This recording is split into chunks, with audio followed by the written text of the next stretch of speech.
What if the most powerful man in the world kept a secret journal, not about ruling an empire, but about ruling himself? A book never meant for your eyes, never meant to survive history, and yet 2,000 years later it may hold the key to mastering your own life. This is the untold story of Marcus Aurelius. This man is Marcus Aurelius, philosopher, emperor, soldier, husband, father. A man burdened with responsibilities so immense that most of us cannot even fathom them. Yet, amidst the chaos of ruling one of the greatest empires in history, he carried within him a fortress of calm. His diary, now known as Meditations, was never meant for the world, but it survives as a timeless guide for anyone seeking strength, wisdom, and peace. Today we will step into his world. We'll uncover his struggles, his victories, and his quiet reflections, and we'll learn how Stoicism, the philosophy he lived by, can help us face our own challenges. Because life, whether in ancient Rome or modern times, will always test us. The question is not whether hardships will come, but how we will face them.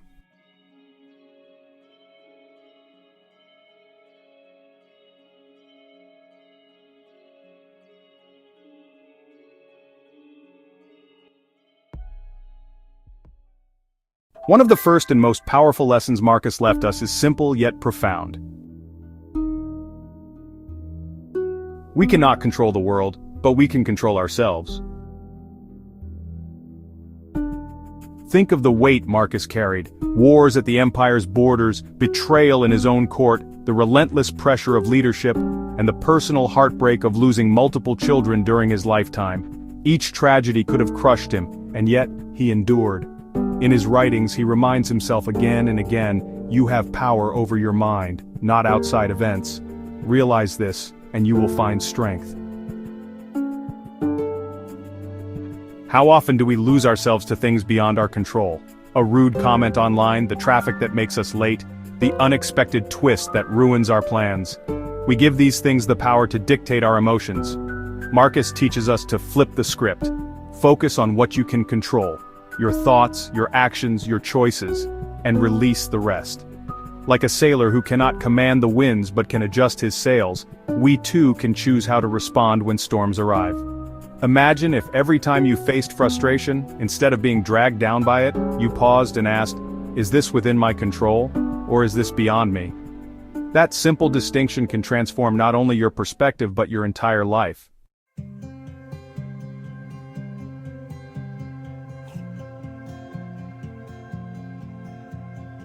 Another cornerstone of Marcus's philosophy is the belief that obstacles are not barriers, but pathways. He once wrote, "The impediment to action advances action. What stands in the way becomes the way." At first, this may sound paradoxical. How can challenges be opportunities? Yet, when we look closer, it becomes clear. A muscle only grows when it's challenged. A sword is only sharpened by friction. Likewise, the soul is strengthened by trials. When Marcus faced the Antonine Plague, a devastating pandemic that ravaged the empire, he didn't retreat into despair. Instead, he turned inward, reminding himself and others that suffering could forge resilience. And isn't that true for us as well? Think about your own life. The moments that shaped you the most were not the easy ones. They were the times when you were tested, when you stumbled, when life forced you to rise again. So instead of asking, why is this happening to me? Marcus would have us ask, how can this shape me? How can I use this? The obstacle becomes the way, the setback becomes the teacher, the wound becomes the place where strength grows.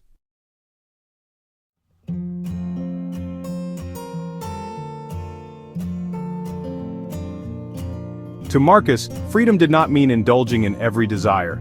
It meant the opposite, mastering oneself. He understood that the person who is enslaved by impulses, by anger, greed, or fear, is never truly free. True freedom comes through discipline, self-control, and virtue. He often wrote about the importance of rising early, dedicating each day to a purpose, and resisting laziness and indulgence. In Meditations, he even scolds himself, At dawn, when you have trouble getting out of bed, tell yourself, I am rising to do the work of a human being. Discipline is not punishment, it is a form of power. It is the quiet strength that allows us to direct our lives instead of being tossed about by whims. Think of an artist who practices daily, a soldier who trains relentlessly, or a leader who resists the temptations of power. Their greatness does not come from chance, it comes from discipline. Marcus reminds us that every day we have a choice, to live according to reason and virtue or to be ruled by impulses. And each small choice compounds into the destiny of our lives.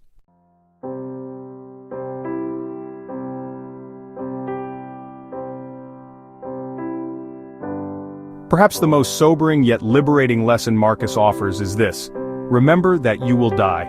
This isn't meant to depress us. On the contrary, it's meant to awaken us. Marcus wrote, "You could leave life right now. Let that determine what you do and say and think." In his time, death was a constant companion. Plague, war, and loss surrounded him. But instead of running from it, he embraced it as a reminder to live fully. Think about it. If you truly remembered that your days are limited, would you waste them on trivial arguments, endless scrolling, or resentment? Or would you pour your energy into what truly matters: love, kindness, growth, and meaning? Memento. Mori is not about fearing death, it's about cherishing life. Every breath is a gift, every moment is an opportunity. So the next time you find yourself stuck in pettiness or procrastination, whisper to yourself, remember, I will not be here forever. How will I use this moment?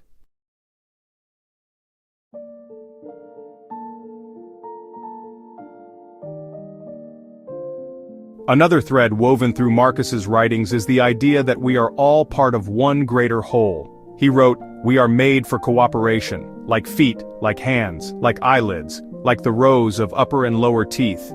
To Marcus, each person, no matter how different, was a fellow traveler in the human experience.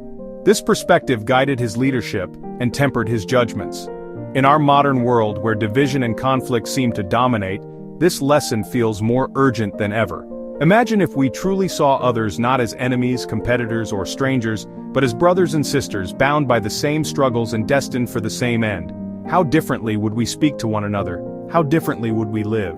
Marcus's words invite us to remember that compassion and justice are not weaknesses but strengths.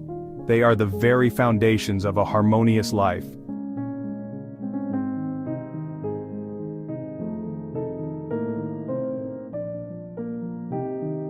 For Marcus, philosophy wasn't just theory, it was a manual for living. Each day was an opportunity to align actions with values, to prioritize virtue above all else. He constantly reminded himself to live not for fame, wealth, or pleasure, but for integrity. He asked himself, again and again, am I living as nature intended? Am I fulfilling my duty as a human being? And that question is one we can ask ourselves as well. Are we drifting through life, or are we anchored to purpose?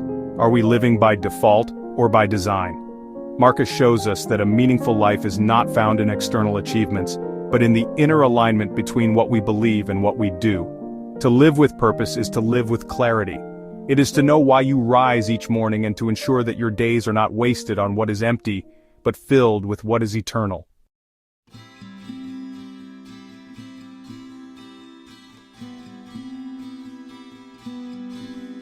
As we walk alongside Marcus through these lessons, we see not an untouchable emperor but a human being, flawed, burdened, yet striving. His greatness was not in perfection, but in persistence, in the quiet daily commitment to live with wisdom, courage, justice, and temperance. And that is where his teachings resonate most deeply, because you and I, though separated by centuries, share the same struggles he faced. We battle distractions, wrestle with fears, confront loss, and search for meaning. Marcus Aurelius whispers across time, you are stronger than you think. You can endure more than you imagine, and you already possess within you the power to live well. The Stoic path is not about escaping life, but about embracing it fully. With control over what is ours, courage in the face of obstacles, discipline in action, awareness of mortality, compassion for others, and devotion to purpose, we too can build our own inner citadel, a fortress of calm and strength within. So, now the choice is yours. Will you let life's storms toss you endlessly, or will you stand like Marcus, unshaken, grounded in wisdom? If this journey into Stoicism and Marcus Aurelius has inspired you, join us here at Inner Citadel, where we explore timeless lessons for modern life. Subscribe, share this with someone who needs strength today, and remember, the greatest empire you will ever rule is the empire within yourself. Welcome to the inner citadel.